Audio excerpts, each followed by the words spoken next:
Good afternoon there, friends and neighbors. Bobby here today. We got this little barn here, this little tool shed that we've re-roofed this morning. We've got one side of it done. We went back with the architectural style shingle.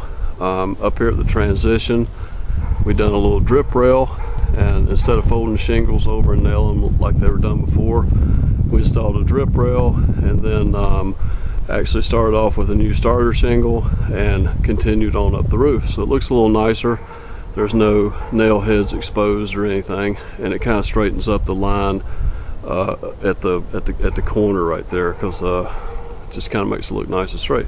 Anyway, what this video is about is how to lay off a roof. And we've come back on this side and we've got everything is tar papered. We've got it marked off and chalked, ready to go. But I want to explain to you how to do that in case you ever want to tackle a project like this yourself. And same principles are used if you were doing a 3,000 square foot house.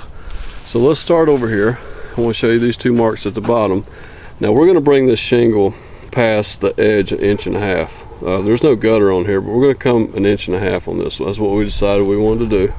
So from these two lines here, we're going to use our starter shingle. We're going to use a 3-tab and flip it upside down. So from this mark to 1.5 inches past here is 12 inches, because that's the width of a 3-tab shingle. So we made a mark here, and this mark here is 13 inches from this mark to 1.5 inches past the edge. We did that on both ends, and we chalked those lines. Now we'll run our, first of all, we'll run our 3-tab shingle flipped upside down as a starter, and then we'll start with our architect shingles on this line here. Now the other lines up here, I chalk every 11 inches from this 13-inch line. So measure up another 11 inches and then another 11 inches, and we're done on this side.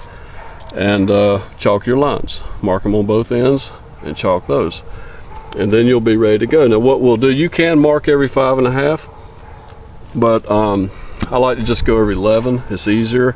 And on the other shingle that fits in between, I just line up the marks on it. And usually if you every 2 runs, you can keep everything running nice and straight and only mark every 11 inches.